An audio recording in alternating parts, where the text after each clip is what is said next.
Hi welcome back to the channel. ഞാൻ എപ്പോഴും പറയാറുള്ള പോലെ തന്നെ നമുക്ക് വിദേശത്തേക്ക് പോകണേ, ഇത് യൂറോപ്പ് ആയിക്കോട്ടെ, ഓസ്ട്രേലിയ ആയിക്കോട്ടെ, അമേരിക്ക ആയിക്കോട്ടെ, എവിടെ ആയിക്കോട്ടെ, ഇതെന്ന് പറഞ്ഞു കഴിഞ്ഞാൽ ഒരു ഒരു ലോഡ് കാശിൻ്റെ ആവശ്യമൊന്നുള്ള ഒരു പ്രോസസ്സ് അല്ല ഇത്. നമുക്ക് അറിവില്ലായ്മ, ആ രണ്ട് കാര്യങ്ങൾ ഉള്ളത് കൊണ്ട് തന്നെയാണ് നമ്മൾ എപ്പോഴും സ്കാമിൽപ്പെടുന്നതും അതുപോലെ തന്നെ നമ്മുടെ കയ്യിൽ നിന്ന് ഒരുപാട് പൈസ നമുക്ക് നഷ്ടപ്പെടുന്നതും. എപ്പോഴും ഞാൻ പറയുന്ന ഒറ്റ കാര്യമുള്ളൂ, നമ്മൾ നമ്മുടേതായ രീതിയിൽ ഒരു എൻക്വയറി നടത്തിയിട്ട് വേണം നമ്മൾ എന്താ പറയുക, ആ ഒരു പ്രോസസ്സിലേക്ക് നമ്മൾ ഏതെങ്കിലും ഒരു ഏജൻസിക്ക് അല്ലെങ്കിൽ ഏതെങ്കിലും രാജ്യത്തേക്ക് പോകുന്നതിന് മുമ്പ് എന്തൊക്കെ പോസിബിലിറ്റീസ് ഉണ്ട് ആ ഒരു രാജ്യത്തേക്ക് ഫ്രീ ആയിട്ട് അല്ലെങ്കിൽ ചിലവ് കുറഞ്ഞ രീതിയിൽ അല്ലെങ്കിൽ ഗവൺമെന്റ് വഴി ആ രാജ്യത്തേക്ക് എൻ്റർ ആവാൻ എന്നുള്ളത്. ഞാൻ ഇപ്പോഴും പറയുന്നത്, എപ്പോഴും ആരോട് ചോദിച്ചാലും 3-4 ലക്ഷം രൂപ ഇൻവെസ്റ്റ് ചെയ്യുന്ന ആരോട് ചോദിച്ചാലും ഞാൻ പറയുന്ന ഒരു കാര്യം ഇത്രേ ഉള്ളൂ, നമ്മൾ ഫസ്റ്റായിട്ട് നമ്മൾ തന്നെ സെർച്ച് ചെയ്ത് നോക്കുക, ഏജൻസിനെ വിടുക. അതല്ലാതെ വേറെ എന്തൊക്കെ ഓൾട്ടർനേറ്റീവ് ഓപ്ഷൻസ് ഉണ്ട് നമുക്ക് ആ ഒരു രാജ്യത്തേക്ക് ആക്സസ് ചെയ്യാൻ. കാരണം നമ്മൾ ജീവിക്കുന്നതെന്ന് പറഞ്ഞു കഴിഞ്ഞാൽ 21ാം നൂറ്റാണ്ടിലാണ്. ഇപ്പൊ നമുക്ക് എല്ലാ ഇൻഫർമേഷനും നമുക്ക് അവൈലബിൾ ആണ്. സോ ഇന്നത്തെ വീഡിയോയിൽ നമ്മൾ സംസാരിക്കാൻ പോകുന്ന ഓസ്ട്രേലിയയിലേക്ക് നമുക്ക് എങ്ങനെയാണ് 4.5 IELTS വെച്ചിട്ട് നമുക്ക് എന്താ പറയാ, വിത്തൗട്ട് ഒരു ജോബ് ഓഫറോ അല്ലെങ്കിൽ ഓഫർ ലെറ്ററോ ഒന്നുമില്ലാതെ നമുക്ക് എങ്ങനെ അങ്ങോട്ട് മൈഗ്രേറ്റ് ചെയ്യാമെന്നും പിന്നെ ബാക്കിയുള്ള നമ്മുടെ കരിയർ എങ്ങനെ ബിൽഡ് ചെയ്യാം, അതുപോലെ തന്നെ ഇത് നമ്മുടെ A to Z പ്രോസസ്സാണ് നമ്മൾ ഇന്ന് സംസാരിക്കാൻ പോകുന്നത്. ഈ October 1 Australian government working holiday maker വിസയിലേക്ക് ഇന്ത്യയെ കൂടി ഇതിനകത്ത് ആഡ് ചെയ്തിട്ടുണ്ട്. സോ അതുവഴി ഒരു 1000 പേർക്ക് ലോട്ട് സിസ്റ്റം വഴി ഓസ്ട്രേലിയയിലേക്ക് ജോബ് സെർച്ച് ചെയ്യാൻ വേണ്ടി പോവാം. വിത്തൗട്ട് എന്താ പറയുക, നമുക്കൊരു ജോബ് ഓഫറോ ഒന്നുമില്ലാതെ ആ ഒരു ലോട്ട് വഴി സെലക്ട് ചെയ്യുന്ന ആളുകൾക്ക് ജോബ് സെർച്ച് ചെയ്യാൻ വേണ്ടി പോകാവുന്നതാണ്. സോ സ്റ്റാർട്ടിങ് വിത്ത് എന്താണ് ഈ വർക്കിംഗ് ഹോളിഡേ മേക്കർ വിസ എന്ന് പറഞ്ഞാൽ.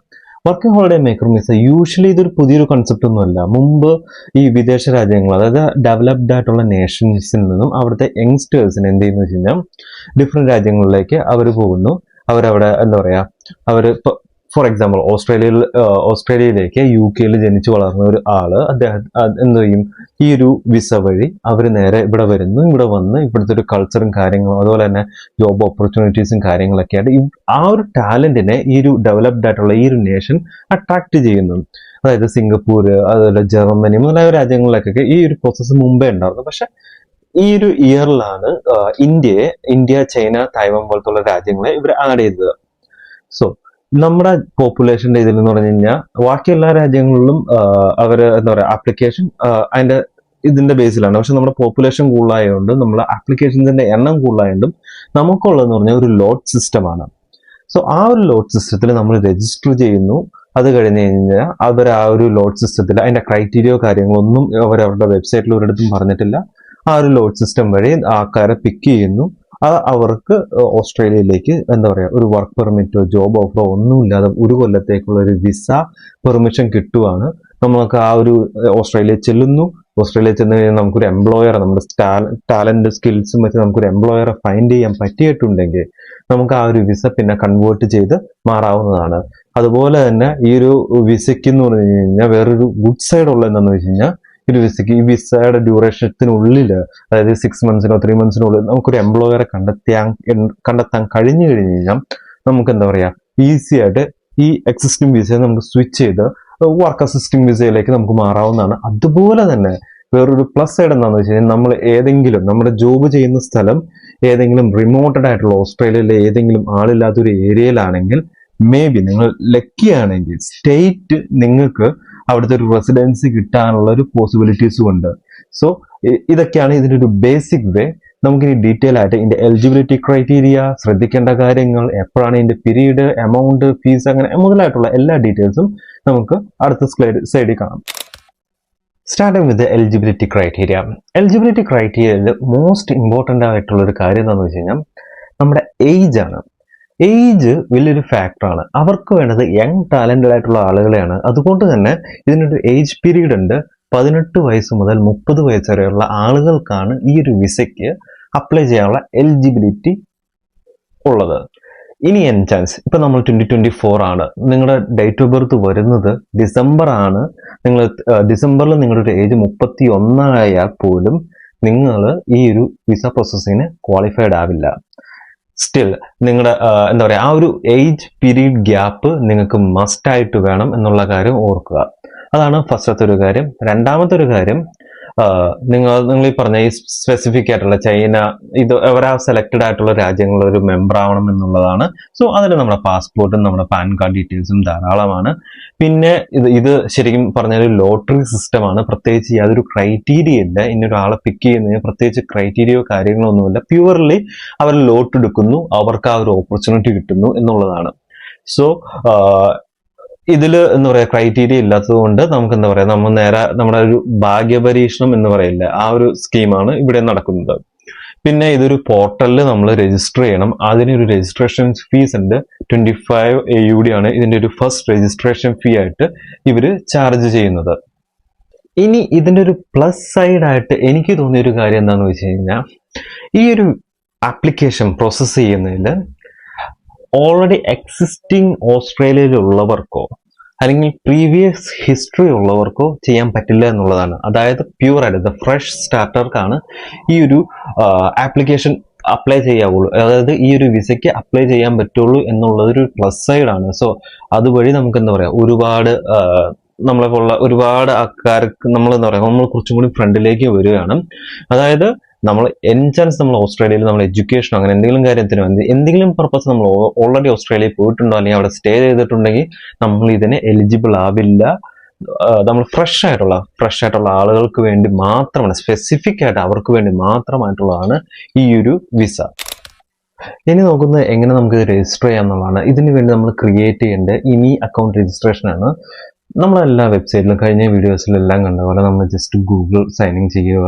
താഴെയുള്ള ലിങ്കിൽ ക്ലിക്ക് ചെയ്ത് നിങ്ങൾ നേരെ ഗൂഗിൾ സൈനിങ് ചെയ്യുക എന്നുള്ളതാണ് മെയിൻ ആയിട്ടുള്ളത്. ഇനി ഇതിൽ മോസ്റ്റ് ഇമ്പോർട്ടൻ്റ് ആയിട്ടുള്ളത് ഇതിൻ്റെ ഒരു പീരീഡാണ്. ഇതിൻ്റെ പീരീഡ് പറഞ്ഞ 1 October മുതൽ 31 October വരെയാണ്. നമുക്ക് ആ ഒരു ഗ്യാപ്പിലാണ് നമ്മൾ എന്താ പറയുക, അതിനുള്ളിൽ തന്നെ നമ്മൾ ഈ അക്കൗണ്ട് ക്രിയേറ്റ് ചെയ്ത ശേഷം പേയ്മെൻ്റ് അടച്ച ശേഷം നമ്മുടെ ഡീറ്റെയിൽസും കാര്യങ്ങളും എല്ലാം അപ്ലോഡ് ചെയ്യേണ്ടത്. ഇതിൻ്റെ ഒരു ബാലറ്റ് പീരീഡ് വരുന്നത് എന്താ പറയുക, ഈ 1 October മുതൽ 31 October ഉള്ളിൽ തന്നെ നമ്മൾ എല്ലാ ഡോക്യുമെന്റ്സും നമ്മളെല്ലാം അപ്ഡേറ്റ് ചെയ്യേണ്ടതാണ്. ഇനി നമ്മുടെ വൺസ് നമ്മൾ രജിസ്ട്രേഷൻ കഴിഞ്ഞ് കഴിഞ്ഞാൽ ഞാൻ മുമ്പ് പറഞ്ഞ പോലെ തന്നെ പ്യുവർലി ലോട്ടറി, ലെഫ്റ്റ് ഈ രണ്ടിൻ്റെ ബേസിലാണ് സെലക്ട് ചെയ്യുന്നത്. ഇതിൻ്റെ അഡീഷണലി വേറൊരു കാര്യം എന്താണെന്ന് വെച്ച് കഴിഞ്ഞാൽ, ഈ ഒരു പീരീഡിൽ അതായത് ഈ പറഞ്ഞ 2024 31 വയസ്സായി കഴിഞ്ഞ് കഴിഞ്ഞാൽ നിങ്ങളുടെ രജിസ്ട്രേഷൻ ഓട്ടോമാറ്റിക്കലി ക്യാൻസൽ ആവുന്നതാണ്. അതുപോലെ തന്നെ ഇതിന്റെ ഒരു ലോട്ട് പീരീഡ്, അതായത് ഇവർ ഈ നറുക്കെടുക്കുന്നതെന്ന് പറഞ്ഞു കഴിഞ്ഞാൽ 14 October മുതൽ ഇവർ നറുക്കെടുപ്പ് തുടങ്ങും. അതുപോലെ തന്നെ April 31 വരെ ഇവർ ഈ നറുക്കെടുപ്പ് എടുത്തുകൊണ്ടേയിരിക്കും. ഇനി ഇതുപോലെ ഒരു പ്ലസ് സൈഡ് എന്താണെന്ന് വെച്ച് കഴിഞ്ഞാൽ, നിങ്ങൾ വൺസ് സെലക്ട് ആയി ഈ ഒരു പീരീഡിൽ എപ്പോഴെങ്കിലും നിങ്ങൾ സെലക്ട് ആയി അതിനുശേഷമാണ് നിങ്ങളുടെ വയസ്സ് 31 ആവുന്നതെങ്കിൽ അങ്ങനെ വേറെ ഇഷ്യൂസ് ഒന്നും ഉണ്ടാവില്ല. പക്ഷെ അതിന് മുമ്പാണെങ്കിൽ നിങ്ങളുടെ വിസ, നിങ്ങളുടെ ഈ ആപ്ലിക്കേഷൻ ഓട്ടോമാറ്റിക്കലി ക്യാൻസൽ ആവുന്നതാണ്. നമ്മുടെ $25 നമുക്ക് ഓസ്ട്രേലിയൻ ഡോളേഴ്സ് നമുക്ക് നഷ്ടപ്പെടുന്നതാണ്. സോ ആ ഒരു ഏജ് ഗ്യാപ്പ് എപ്പോഴും നമ്മളത് മെയിൻറ്റെയിൻ ചെയ്യുക. ആ ഒരു ഏജ് ഗ്യാപ്പ് സേഫ് ആയിട്ട് തന്നെ നമ്മൾ വെക്കേണ്ടത് അത്യാവശ്യമാണ്. ഇനിയുള്ളതെന്ന് പറഞ്ഞു കഴിഞ്ഞാൽ, ആ ഒരു പീരീഡിൽ നിങ്ങൾ സെലക്ട് ആയിട്ടുണ്ടെങ്കിൽ നിങ്ങൾക്ക് നിങ്ങളുടെ സ്റ്റാറ്റസ് നിങ്ങളുടെ ഈ പോർട്ടൽ ഇമെൻസ് അക്കൗണ്ടിൽ നിങ്ങൾക്ക് നിങ്ങളുടെ സ്റ്റാറ്റസ് കാണാൻ പറ്റും. സെലക്റ്റഡ്, റിജക്റ്റഡ്, നോട്ട് സെലക്റ്റഡ് എന്നുള്ള ഇത് നിങ്ങൾക്ക് കാണാൻ പറ്റുന്നതാണ്. വൺസ് നിങ്ങൾ സെലക്ട് ആയി കഴിഞ്ഞ് കഴിഞ്ഞാൽ നിങ്ങൾക്ക് ഒരു കോഡ് നമ്പർ, അതായത് ഒരു പിൻ നമ്പർ തരും. നിങ്ങളുടെ കേസ് നമ്പറിനെ പോലെ നിങ്ങൾക്കൊരു നമ്പർ തരും. അതിൻ്റെ കൂട്ടത്തിൽ തന്നെ നിങ്ങൾ വീണ്ടും 1 year വിസയ്ക്ക് വേണ്ടി നമ്മൾ അപ്ലൈ ചെയ്യണം. അതിന് ഓൾമോസ്റ്റ് 650 AUD അതിന് ചിലവ് വരും. 650 AUD ചിലവ് വരും. അതിൻ്റെ കൂടെ തന്നെ നമ്മൾ വിസ പ്രോസസ്സിങ്ങിന് വേണ്ടി നമ്മൾ സബ്മിറ്റ് ചെയ്യേണ്ട ഡോക്യുമെന്റ്സ് എന്ന് പറഞ്ഞു കഴിഞ്ഞാൽ, സാധാ യൂഷ്വലി നമ്മൾ എന്തൊക്കെയും വിസ പ്രോസസ്സിങ്ങിന് സബ്മിറ്റ് ചെയ്യണം ആ ഉള്ള എല്ലാ ഡോക്യുമെന്റ്സും, അതായത് നോ ക്രിമിനൽ റെക്കോർഡ്സ്, നമ്മുടെ ഫൈനാൻഷ്യൽ സ്റ്റെബിലിറ്റി. ഇവിടെയാണെങ്കിൽ ഓസ്ട്രേലിയയുടെ കാര്യമാണെങ്കിൽ നമ്മൾ ഫൈനാൻഷ്യൽ സ്റ്റെബിലിറ്റി മിനിമം കടന്ന 5000 AUD മുകളിൽ നമ്മളെപ്പോഴും നമ്മുടെ ഒരു ബാങ്ക് ബാലൻസും കാര്യങ്ങളൊക്കെ മെയിൻറ്റെയിൻ ചെയ്യണം. പിന്നെ യൂഷ്വൽ ഡോക്യുമെന്റ്സ്, ഫോട്ടോസ്, പിന്നെ പാസ്പോർട്ട് ഡീറ്റെയിൽസ്, അതുപോലെയുള്ള ഡേറ്റയും കാര്യങ്ങളൊക്കെയാണ് നമ്മൾ ഇവിടെ സബ്മിറ്റ് ചെയ്യേണ്ടത്. സോ ഇത്രയൊക്കെയാണ് ഇതിന്റെ ബേസിക് ആയിട്ടുള്ള കാര്യങ്ങൾ. ഞാൻ ഇതിന്റെ വെബ്സൈറ്റ് താഴെ ഡിസ്ക്രിപ്ഷനിൽ കൊടുത്തിട്ടുണ്ട്. നിങ്ങൾക്ക് കയറി നോക്കി നിങ്ങൾക്ക് കൂടുതൽ കാര്യങ്ങൾ ചെക്ക് ചെയ്ത് നോക്കാവുന്നതാണ്. സോ എന്നെ സംബന്ധിച്ചിടത്തോളം നമ്മൾ എന്താ പറയാ, ഒരു ഇതും ഇല്ലാതെ നമ്മൾ നമ്മൾ ജസ്റ്റ് ടൂറിസ്റ്റ് വിസയിൽ പോയി അവിടെ കിടന്ന് അടങ്ങേറാവണേക്കാളും ബെറ്ററാണ് നമ്മൾ ഇവിടെ നമ്മുടെ നാട്ടിൽ നിന്നുകൊണ്ട് തന്നെ നമ്മളൊരു എന്താ പറയാ ഒരു റിസ്ക് എടുത്ത് നോക്കുന്നത്. 25 AUD എന്ന് പറഞ്ഞ ഒരു വലിയൊരു എമൗണ്ട് അല്ല. നമ്മൾ എന്താ ഒരു ഏജൻസിയുടെ രജിസ്ട്രേഷൻ ഫീ പോലെ നമ്മൾ കൺസിഡർ ചെയ്യാവുന്നുള്ളൂ. ഇൻ അഡീഷൻ വേറൊരു കാര്യം എന്താണെന്ന് വെച്ച് കഴിഞ്ഞാൽ, വൺസ് നിങ്ങൾ സെലക്ട് ആയി കഴിഞ്ഞാൽ നിങ്ങൾക്ക് യാതൊരു എന്താ പറയാ സെലക്ട് ആയി കഴിഞ്ഞാൽ നിങ്ങൾക്ക് ഒരു ഫ്രീ വേ, നിങ്ങൾ സെക്യൂർ ആയിട്ട് നിങ്ങൾക്ക് പോകാവുന്നതാണ്. ഇതിനൊരു പ്ലസ് സൈഡ് ഞാൻ നോട്ടീസ് ചെയ്തൊരു കാര്യം എന്ന് വെച്ചാൽ, ഇവര് എഡ്യൂക്കേഷൻ ഒരു ഇമ്പോർട്ടൻറ്റ് ഫാക്ടറായിട്ട് കൺസിഡർ ചെയ്യുന്നില്ല. ജസ്റ്റ് നിങ്ങൾക്ക് 12th പാസ്സാവണം, അല്ലെങ്കിൽ നിങ്ങൾ 10th കഴിഞ്ഞാൽ നിങ്ങൾ വൊക്കേഷണറി എന്തെങ്കിലും വൊക്കേഷണൽ കോഴ്സസ് എന്തെങ്കിലും ചെയ്തിട്ടുണ്ട്, IT അതുപോലത്തെ എന്തെങ്കിലും കോഴ്സ്, നിങ്ങൾ ഓട്ടോമാറ്റിക്കലി എലിജിബിൾ ആവുകയാണ്. ഇനി ഓസ്ട്രേലിയ എന്ന് പറഞ്ഞൊരു വലിയൊരു രാജ്യമാണ്.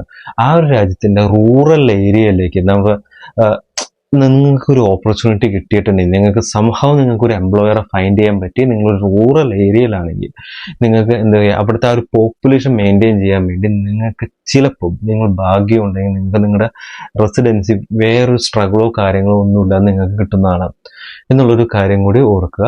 പിന്നെ ഈ പറഞ്ഞ പോലെ തന്നെ നമുക്ക് 1 year നമുക്ക് വിസ കിട്ടുന്നതാണ്. സോ നമുക്ക് പീസ്ഫുൾ ഫ്രീ ആയിട്ട് നമുക്ക് ജോബ് സെർച്ച് ചെയ്യാനും നമ്മുടെ സ്കിൽസിന് മാച്ചാവുന്ന ഒരു എംപ്ലോയറെ ഫൈൻഡ് ചെയ്ത് നമുക്ക് സ്വിച്ച് ചെയ്യാനും എല്ലാ കാര്യങ്ങൾക്കും പറ്റുന്നതാണ്.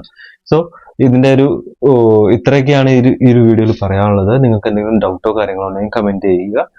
So thanks for watching. By.